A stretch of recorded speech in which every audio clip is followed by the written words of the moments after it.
Hello, how you doing? Just one thing, Irene and I, we are gonna have to leave a bit earlier in half an hour. Sorry about that. We're gonna sit over there, so try to make the less noise possible. Hola. Hello.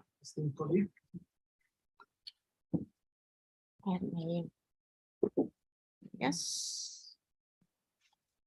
You're connected to the internal network. Oh, I'm not supposed to do that. Oh.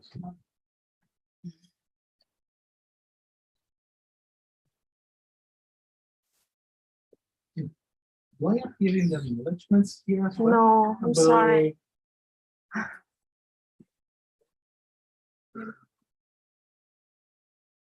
Let me go to the bathroom. Oh, yes, good luck.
Yeah.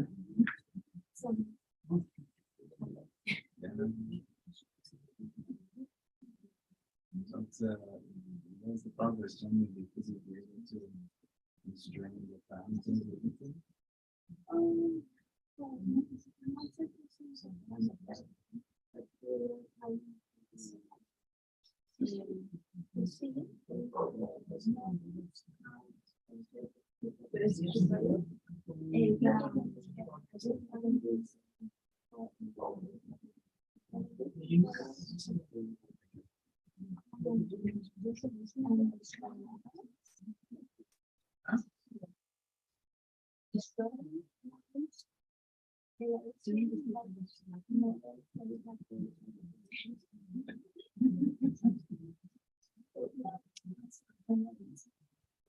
Everybody, thank you very much for being here.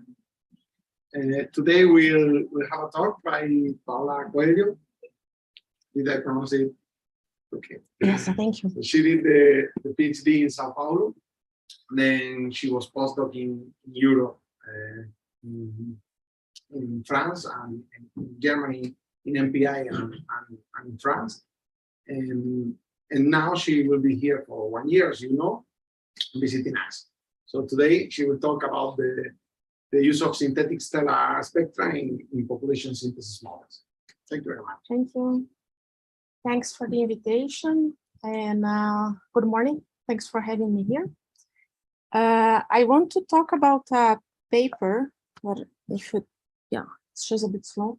A paper that I published 2 years ago with Gustavo Bruzual. But I realized that if I jump straight into the subject, I will lose you in 2 slides because it's too technical. So bear with me, and I hope that I will manage to give an introduction of why this kind of investigation is important. The context is that I want to understand better what are the errors in stellar population models. Here I have an example of stellar population models from literature. Basically, the colorful lines here are the spectral energy distribution of these models at different ages.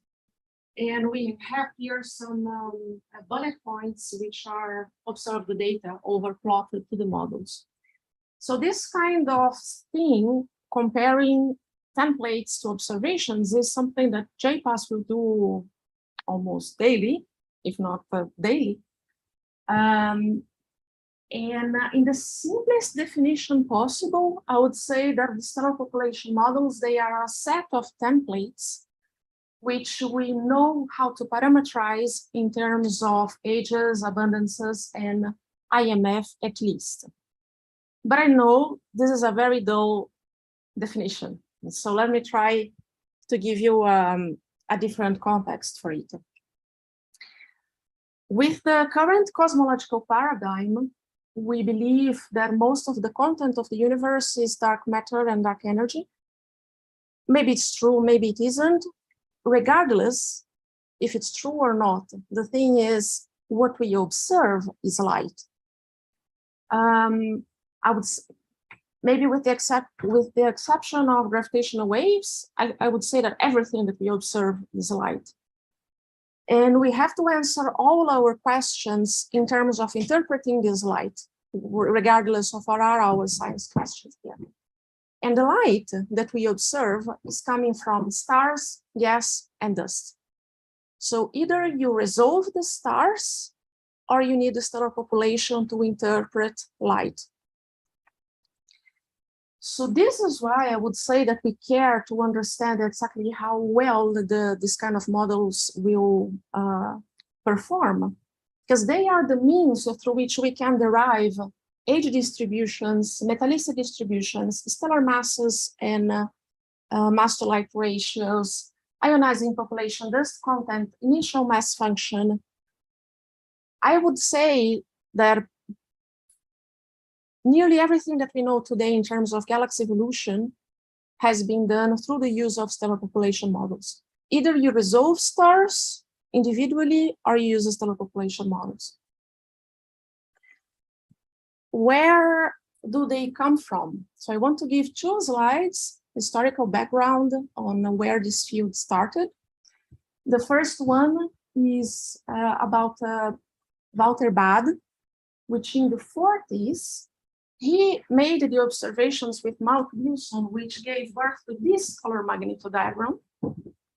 And I find this very pretty because we live in an era where we are used to see color magnetodiagrams made with Gaia, right? And I dare any one of you to look at this and make the interpretations that Bade did at his time. I cannot. What he did, he took these observations of stars in M31, M32, and NGC 205, and he understood that there are similarities between extragalactic populations and our own populations that we know at the time. So he was for the first time bridging stellar evolution, galactic and extragalactic studies together. And he's the one who proposed the term stellar populations. I like this saying. It was in an IAU conference in '95 where Osterbrook defended the idea that this graph is the second most important graph in astronomy of the last century, second only to the Hubble graph, exactly because it's opening the fields of understanding stellar evolution in the context of galaxy evolution. So this is the observation which started the field. And the second historical note is about Beatrice Tinsley in the late 60s, and then over more than a year after. She was the first one to produce models of stellar populations. And she made another leap, bringing together also what we knew at the time about chemical evolution. So you put together stellar evolution, chemical evolution to understand galaxies, external galaxies, and compare with the observations of our own. What we use today are updates on Tinsley's idea, different interpretations and different updates on Tinsley's idea. This is the very first plot of a stellar population model that I could find in her paper in '68. So we can see here the spectral energy distributions of the models at the time for different ages in the year. And it's also interesting to compare this kind of set of models with what we have here nowadays, how they evolved, at least in terms of spectral resolution. And then today, fast forward to today, we have a multitude of models. I won't list them all here. I pasted this link here if you are curious to see how many models there are available. Maybe it's not updated, but at least you have tones, certainly more than 20 different sets of models currently available. I work directly with this kind of models, and it worries me that very frequently these models are used as black boxes. So people use without actually knowing what it is inside the models.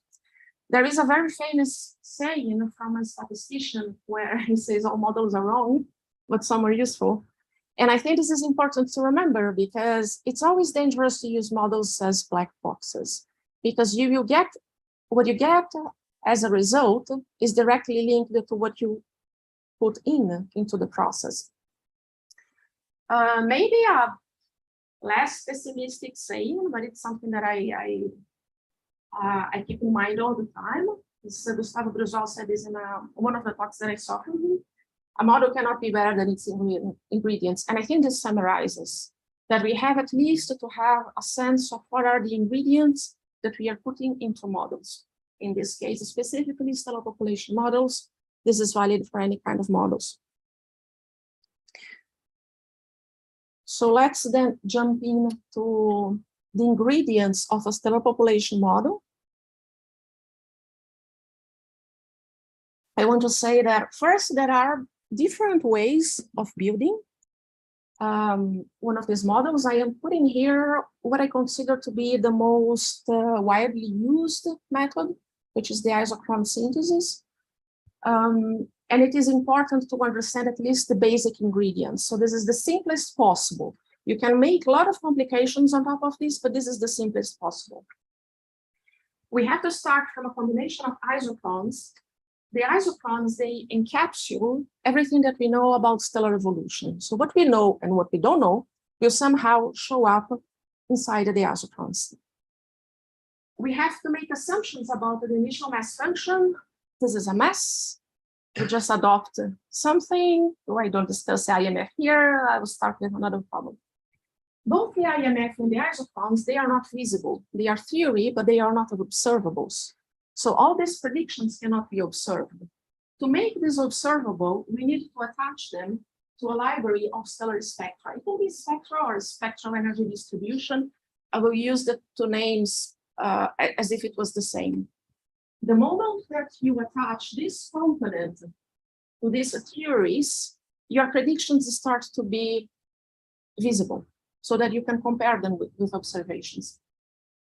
So you end up with the spectral energy distributions for different ages, and this is something that you can go and directly compare with the data that you want to study. Now I'm moving closer to the topic of the paper. I am investigating specifically a problem here. Here, when we attach this layer of observability, I'm not sure about the word, you also make a choice. This combination of spectra can be either empirical or synthetic. And you make a embasado, I'm missing the word in English. When you make a model, you choose either one or the other, depending on the science that you want to do. And this is something that maybe I want to point out here. And we wanted to understand, and there is a kind of, when you go to conferences in stellar population, you have the group who prefer the theoretical and the group who prefer the empirical, and they keep discussing with each other. We are all friends, but this is a recurrent theme. But you're doing this because you're using empirical, or doing this because you're using the theoretical. So to some extent is a preference, is a personal preference, but of course there are science behind the choice, behind this choice. And we wanted to understand how our predictions will change if we use one or another. So this is the topic of the paper. And by predictions, in particular, I mean colors, which I think you easily apply to us here in JPAS, and also spectral indices. I didn't prepare any slide explaining spectral indices, but if any of you don't know what it is, just imagine a very narrow band, very narrow, 20, at most 20 angstroms. You can understand that as spectral index. So what we know from literature? So we have this choice, it's either empirical or theoretical. Of course, as any choice in life, there are pros and cons about this.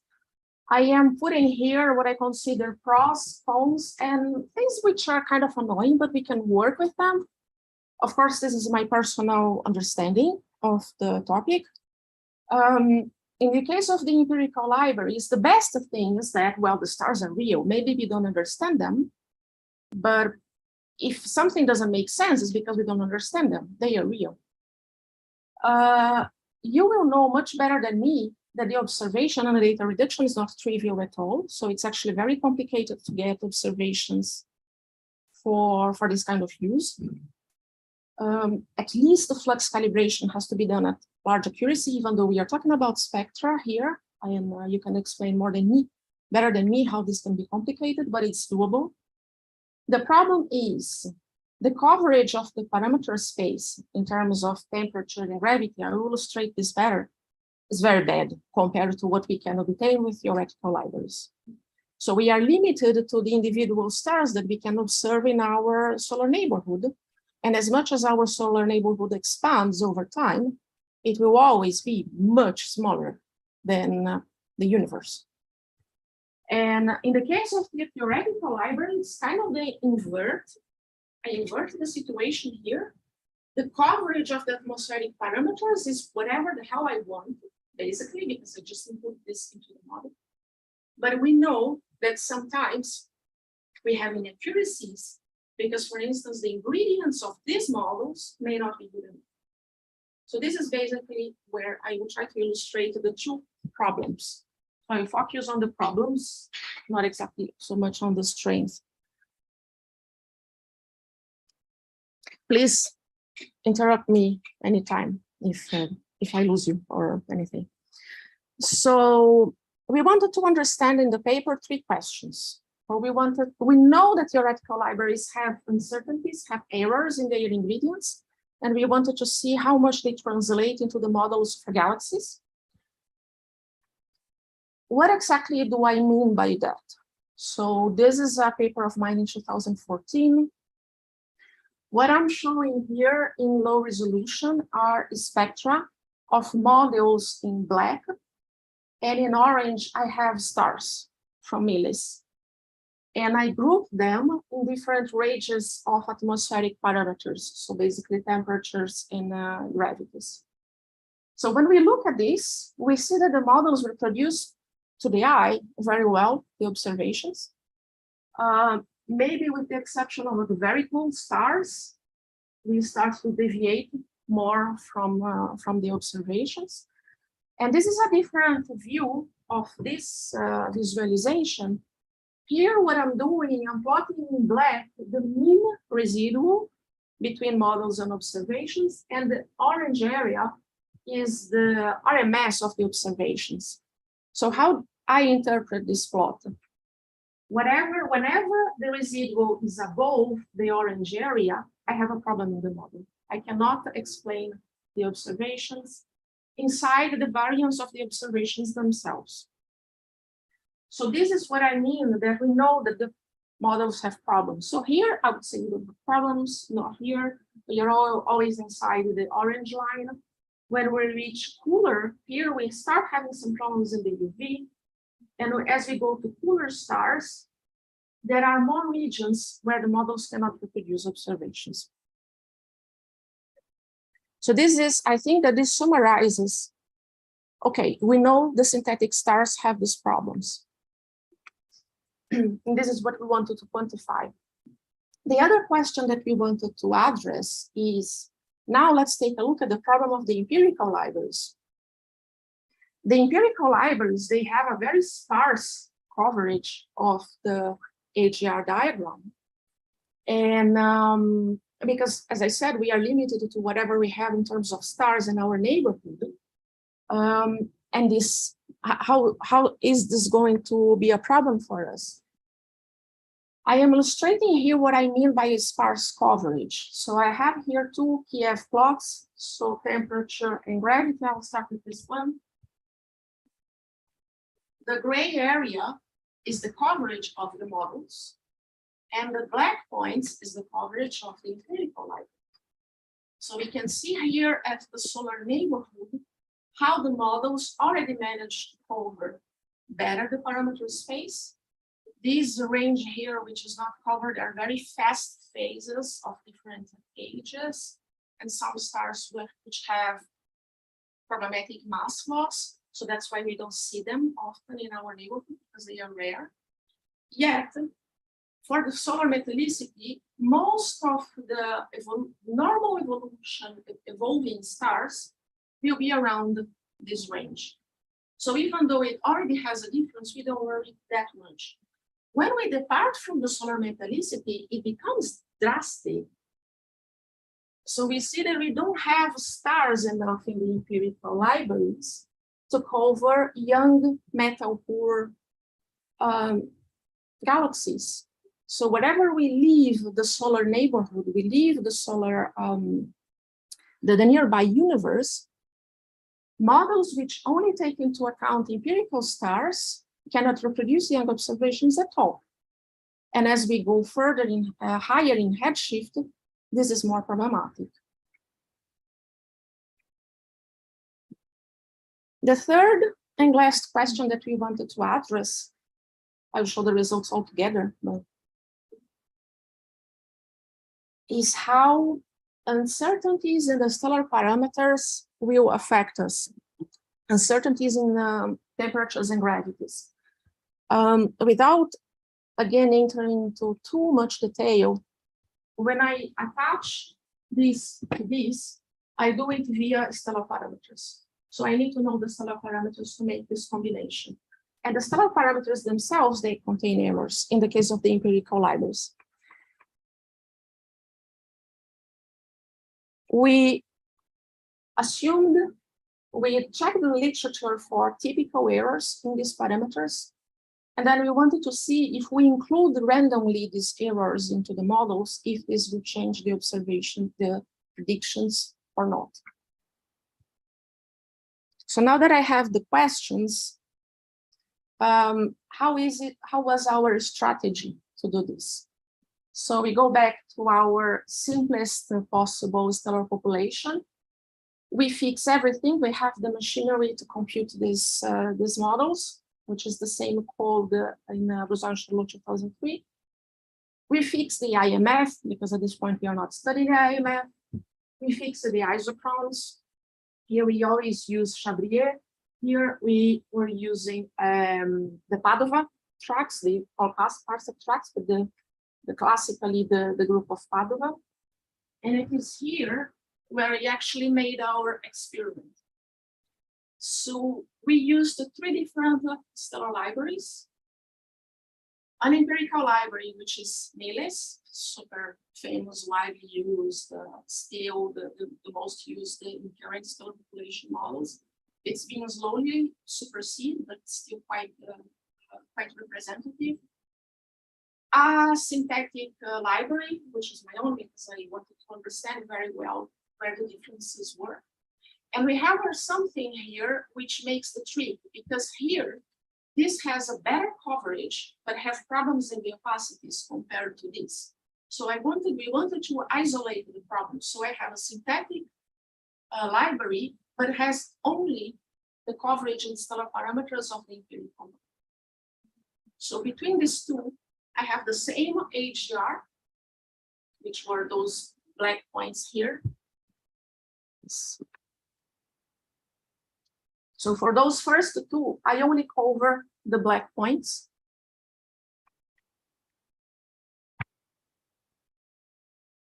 While here, the only difference is the coverage, because both are theoretical. They're both theoretical, but they're based. So the synthetic counterpart is based on the Coelho 2014 models. Yes. Yeah. They were computed for the exact parameters of Meles and at the same resolution, spectral resolution. And then we have, anyway, the combinations that we have sets of models covering 5 metallicities, which are written here, and ages from 30 million years to 15 giga years. And then we wanted to see what they came out. So the synthetic counterparts are the same examples that you showed with the RMS. That's Yes, yes, that's it. I think I already explained this. So, but here, let's see. I hope I don't lose you. I'm calling from here on. I'm calling synthetic effect. What shows up to me when I compare the models computed with millis, the empirical, or the synthetic counterpart. So I am isolating the effect of the opacities. I will call the coverage effect when I compare the two synthetic, but with different coverage of the AGR. So the effect of the coverage. And then I have a random parameters when I randomize the stellar parameters to see how they change the predictions.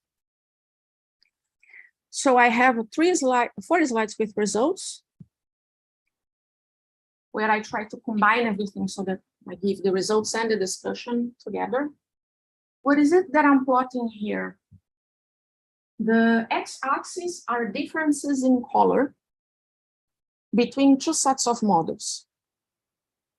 So what I'm seeing here, and each row is a different color. These are broadband Sloan colors. And then I'm showing the distribution of delta color, how much the color is changing because I changed one assumption over the other. This is the synthetic effect. This is what happens when I replace a real star by a synthetic star. This happens with the colors. This is the coverage effect. What happens when I have an empirical library which doesn't have a good coverage, and then I complement this coverage. And you can see it's quite impressive. It's very dependent on the metallicity, which is expected. Because I don't know if you remember, I said in the case of the solar metallicity, the coverage is blue. And as with the solar metallicity here is the blue. As with the part, we start getting into troubles. And this shows up very clear here in the red, which are the low metallicity models. And this is what happens when I randomize the stellar parameters, which compared to the other ones, it's comparable, but it actually smaller. Numerically, they are smaller. What do I take from this? Let's say,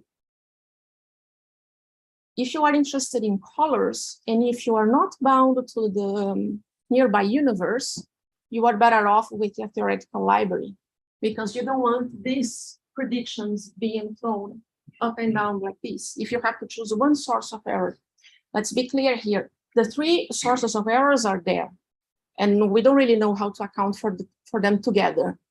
But if you can choose, I will not choose to have to deal with this error in my comparisons.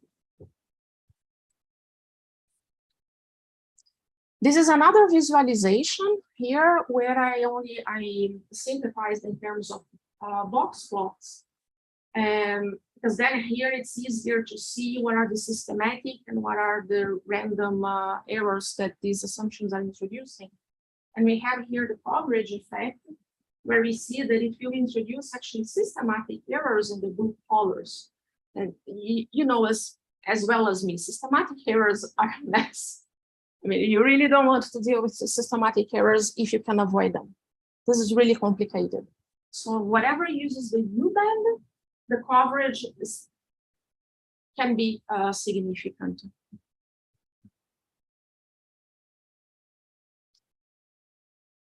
The result on the spectral indices. As I mentioned, the spectral indices, they are very, imagine them are very, very narrow bands. This is much more complicated. I won't show the box plots. Also, we have many more indices. I measured all the classical leak indices here. And roughly what you see is that for many of the indices, the errors are comparable, but there are some systematic problems here. So there are some indices where clearly one dominates over the other. And in this case, the red is the synthetic effect. So we have some indices where the synthetic effect is stronger. And we will have another indices where the coverage effect is stronger. The largest one is actually the D4000 rate. This is one way of measuring the D4000 rate. So the D4000 will increase the scatter a lot if you have models with empirical libraries. So the way that I conclude here, they are comparable, and this is very complicated because actually it depends on the wavelength, specifically wavelength range that you want. And they mix, they match and mix over wavelength range. It's not that the blue is one thing and the red is another. So you have, depending on the index, you have one or the other effect dominating there.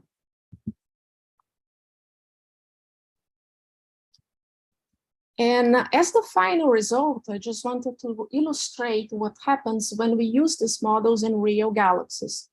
Because here, I am only comparing models and models, models against models, and checking what happens with the predictions. And but we wanted to say, okay, but in practice, these models are going to be compared with observations, and we will derive ages and metallicities and masses and reddening for the observations. So we use these models for a small set of spectra of Sloan.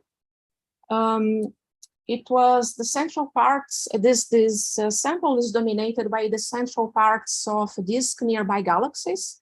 So we are talking roughly about old population, mostly old populations, being nearby galaxies, high metallicities. And these are the comparisons for reddening, ages, and metallicities. Here I am using as reference the synthetic counterpart, because this way I can, again, isolate the effect of the synthetic effect or the coverage one. What we see, oh, oops. I'm finishing. Another one. Okay, that was quick.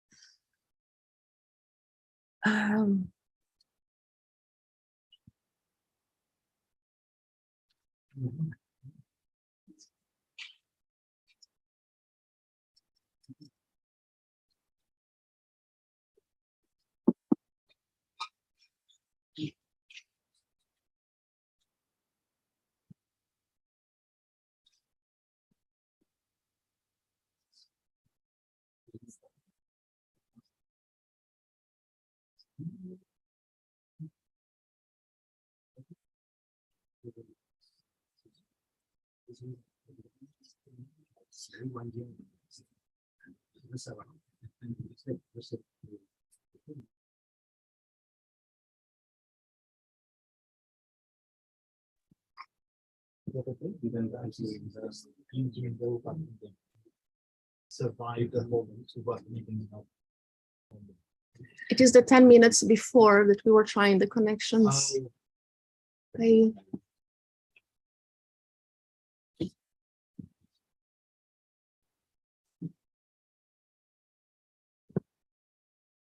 only problem is that The cable, it has to reach there.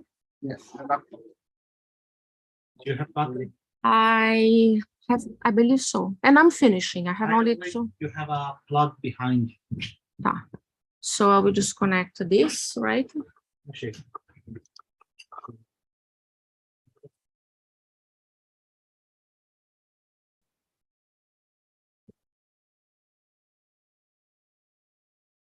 Where do I put it? On the... Ai, que medo. yeah. Ah, Yeah. Okay. sorry. If it would be my laptop, put it. Yeah. And you probably lost your internet connection. You might want to check your internet connection. It's still here. Is it? It's blinking. So. Actually, you have to go and stop screen sharing and screen share again, because the okay. resolution is different. And later in the video, you see that the frame becomes smaller. Okay, so here I need to share again. Yeah, it already happened. That's why I know. And the source has to change.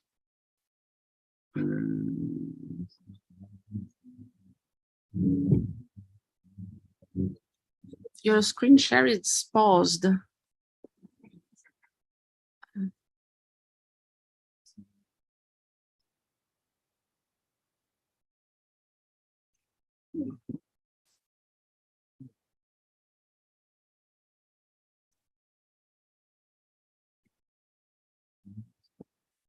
Bueno, sí. Dámela. Pues, he probado dos y no.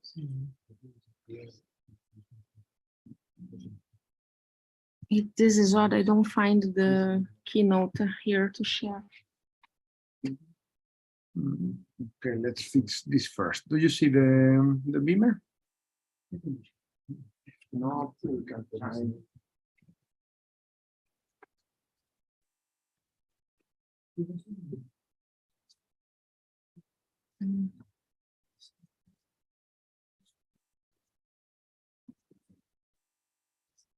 Yeah, let's try again. Let's connect. Because it has two VGA entrances. I tried both. Not here, but I think it's recognized now because it changed.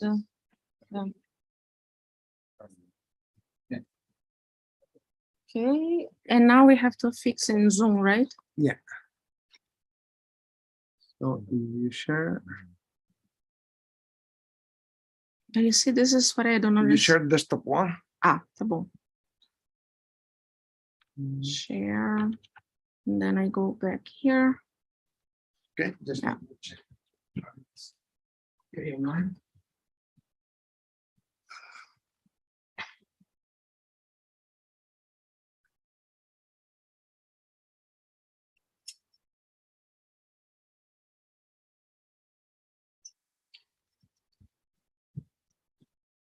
Everything fine. I'm almost finishing anyway. So recap here. So I used these models to fit a set of nearly 1,000 galaxies and try to understand what happened with the parameters that we infer. Mainly the three main ones is reddening, non-age, and iron. For reddening, what we see here is regardless of the choice of models, you get the same reddening. Of course, we don't know if this is good or not because we don't have the ground truth for these parameters in the case of the galaxies. But at least regardless of the models you choose, you get the same answer.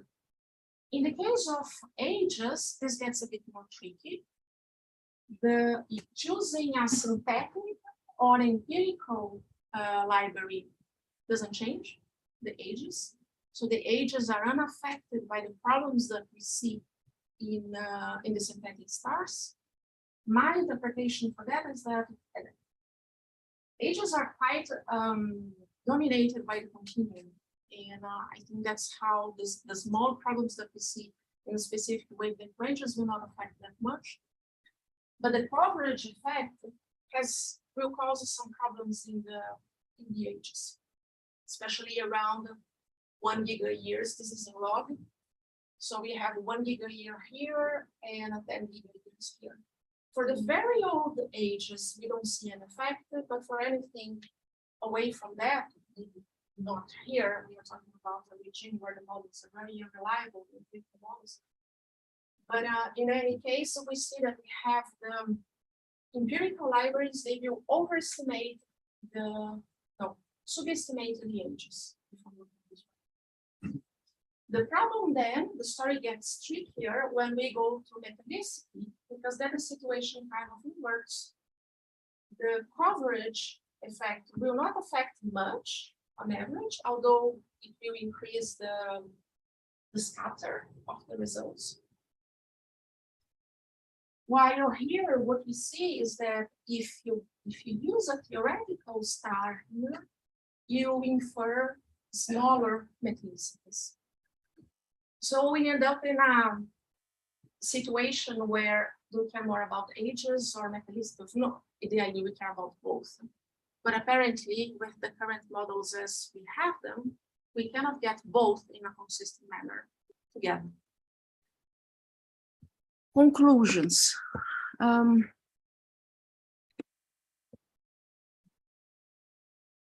If you don't remember anything that I'm saying here, at least the takeaway message that I would hope you get is that if you have to use stellar population models in any part of your science, do not use them as black boxes.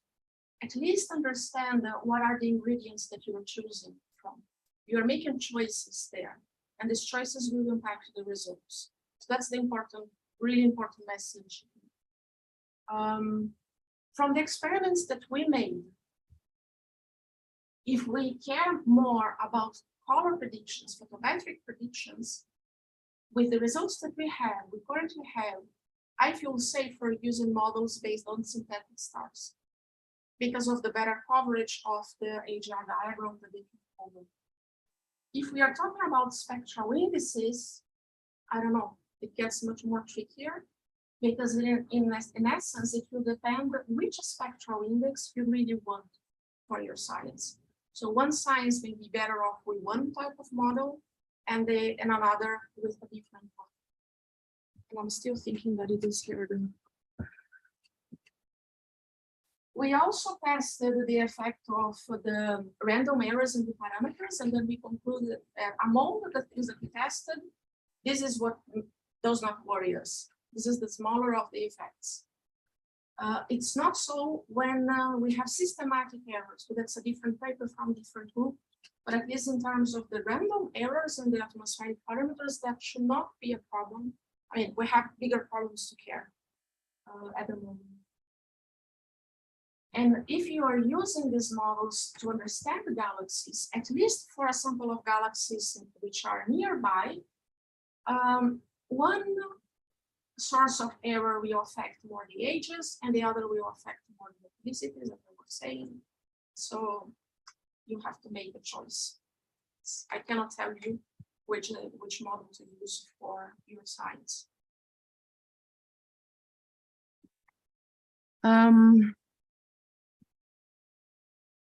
I thought I don't have any more plots to show. I wonder if I can use 5 minutes just to tell you what I'm doing here this year, so that I don't have nice plots yet. So I'm here funded by FAPESP, this agency in São Paulo, which supports science. So they are paying my salary here. And the project that I submitted to them is to explore chemical patterns using JPAS data. I want to see to what extent I can do chemical analysis with this data. In the results that I was showing before, I was either talking about photometry, broadband photometry, or spectral indices. And then in the case of JPAS, I am exactly in the middle. And let's see what happens there. I don't know if you are familiar. So there are 2 slides only so that I don't forget what I wanted to say.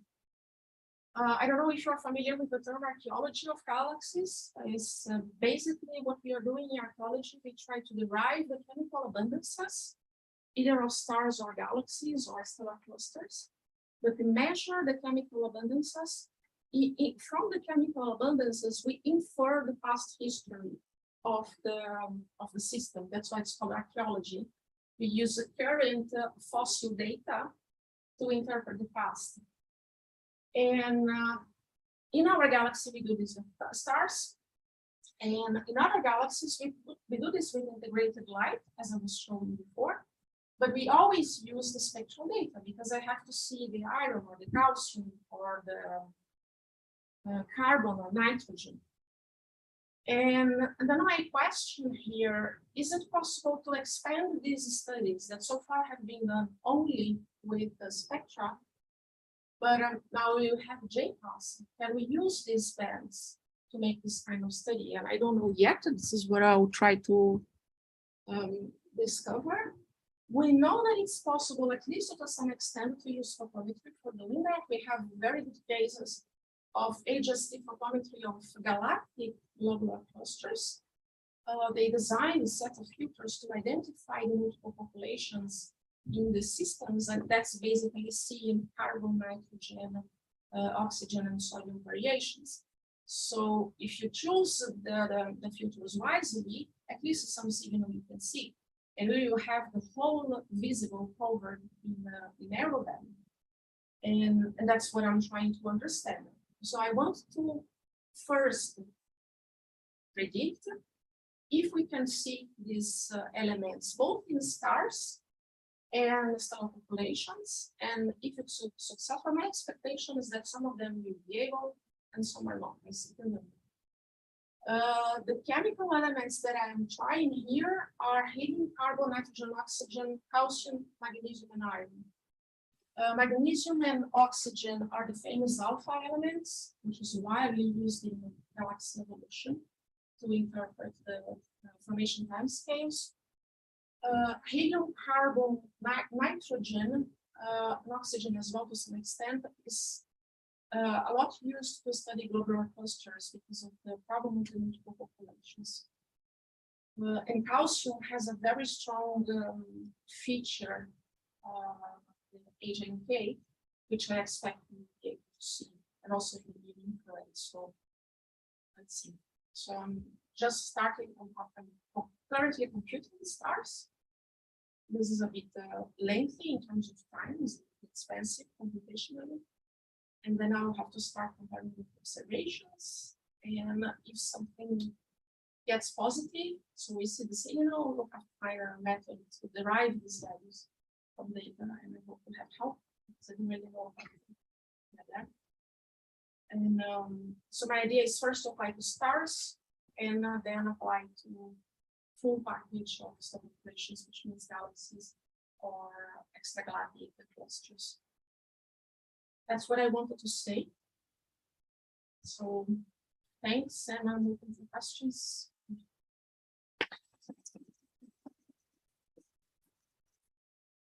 Thank you very much, Paula. Question? So thank you. It was a really nice review and summary. So I'm curious. So since we don't have enough parameters to constrain the coverage space in the temperature and how do the models constrain them in those places that we don't have enough? Yeah. We'll try physics. In the sense that I have a set, we have a set of physics principles that we adopt to be true in the atmosphere of the star. Some of them will be just radiative transfer, local LTE, local thermodynamic equilibrium, the Boltzmann and Saha equations. So we believe that those are true, they are valid for the surface of the star. And then you run the models for different input parameters, obeying these physical laws.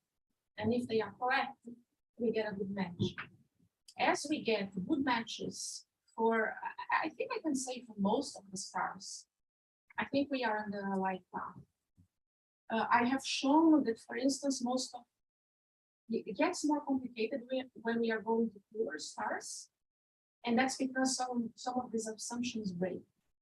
And we know that, so now the LTE breaks, and also the atmospheres cannot anymore be considered playing parallel. There are models who already consider that. The models that I work with do not. They are, from the physics perspective, they are very simple, and but at least they are very fast. When you start to take into account the physics, which is not so simple, the models take much longer, and then it's difficult to get grids, which means I cannot apply to stellar populations. So I'm hoping that these models with more sophisticated physics get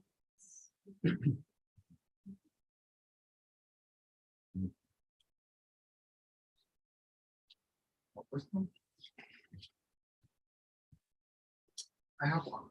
Do you think it is a problem if one combines different indices in the analysis of the stellar population? If you combine indices that are dominated by coverage error with indices that are dominated by synthetic effect, because they could have different biases. Yes, yeah, I agree. I never passed this. My expectation is that, as you said, you get results which are affected by different biases. If I remember well, they they draw these plots with some index in one side and some index in the other, but they have like a grid, right? So they put the observation, the measurements of that index and the grids of the models. So if one axis is dominated by one thing and the other by other, maybe what you get with that point in the grid is not physical. It's true. I mean, that's exactly how I interpret. It's true that we will always have to compare with whatever error is coming from the observations. And I think that in some cases, if you are looking, the errors that we are having here, they are smaller, maybe. Although I always worry about systematic errors, because the systematic errors you get to wrong results. It's very difficult to trace them. But I have the feeling that nowadays we have data with such high signal to noise that actually we are talking about errors that we are seeing, which was not true maybe a decade ago. I don't know what you get, but I agree with you listening.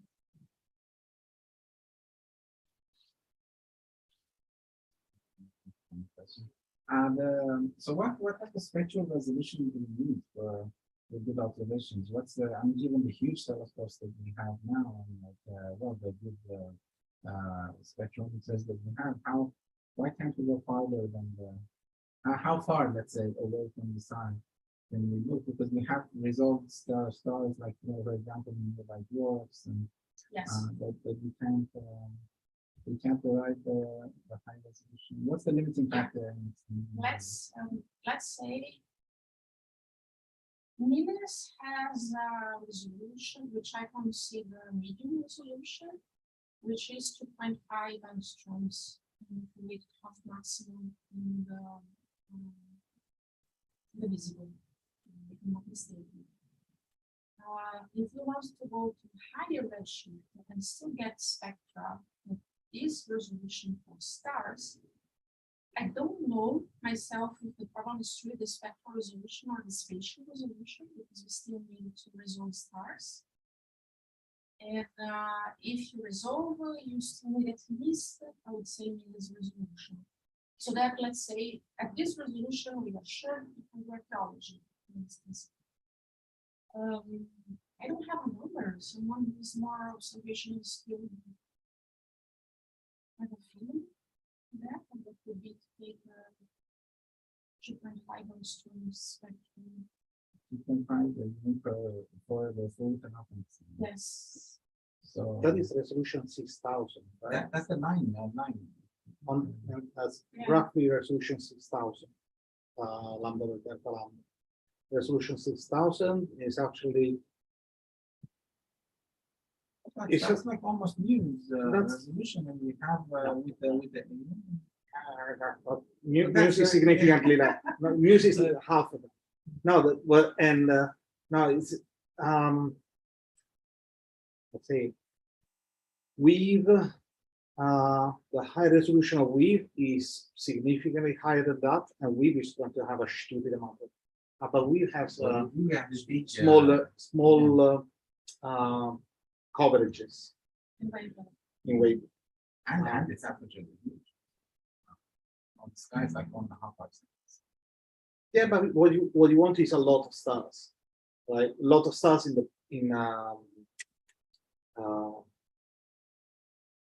the spheroid of the galaxy. Right? You don't necessarily need to go to a dwarf galaxy. Maybe you do.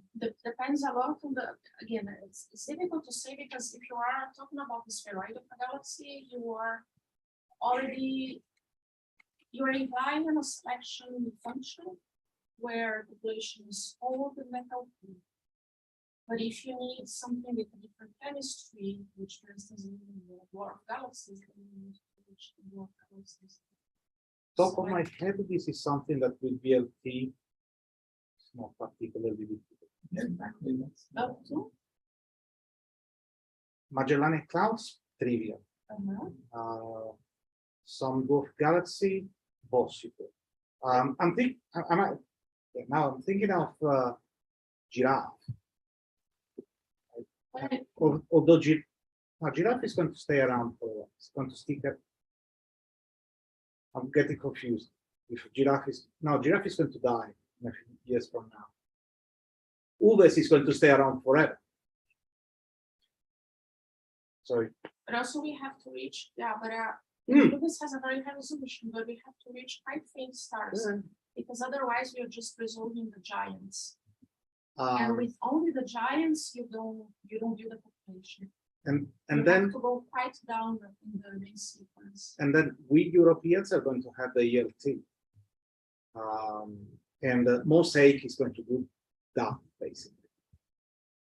So given the fact that it is like, just on the top of the head discussions without any papers and stuff. So given the criticality of this, I mean, this is, as you said, like completely it defines galaxy evolution in terms of everything we know we need to fit with stellar population. Why aren't there surveys, more surveys to do this? I mean, if we try, I mean, by heart, if there is any discussion on at least this ones. I know that, for instance, in the stellar population field, the ELT a lot was discussed in terms of resolve the stellar population. So I think that yes, we are going towards this. So I think this will be good. I still am skeptical that this can solve all the problems because we will always want to study the higher redshift galaxies. So we are always moving. I mean, our volume. Our local volume increases, but then also our volume for the whole science. And I don't think that we even have in our volume here in the universe is something which is the population of primordial galaxy, for instance. I don't think that means all stars. Yeah.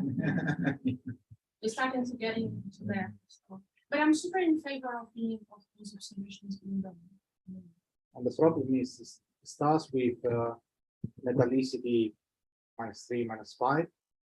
Those are very, very few, very. Those really are intrinsically stupidly faint. Yeah, true. And rare. So it's not, even if you would have a super wide field multiplied the spectral, there's going to be, say, 1 every 10 square degrees, 100 square degrees. So it's basically you have to go there with UVs like spectral, maybe extruder like spectral. So it's more complicated. Right. Also, to add on that, you have the problem with the ultraviolet. Right. You have high resi, you have no reference. Right. There, the ultraviolet is very sensitive to metals. Speaking very of which, interesting, very nice. But then you need to go to synthetic things to work. speaking of which, how do models compare with stellar spectra in the ultraviolet? Because you completely skip the ultraviolet. Yeah. I don't have experience myself, so I don't have a feeling yet. But the group that if I need something like that, I would totally go to the group of Hausleiter. And at least for young populations, as far as I saw, the models are incredible. And they are very sophisticated models. So they are not LTE and they have wings and they're very sophisticated. So at least for young, but he only cares about young populations. And which is fine if we're talking about the high redshift universe. So I think the models would be at least it's not my subfield, but what I've seen in conferences is pretty impressive for what we can do.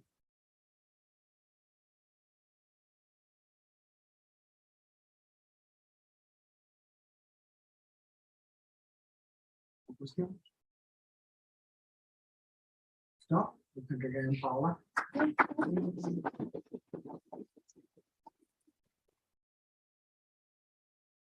Very much. I'm going to stop your talking. Ah, esqueci. Agora aqui.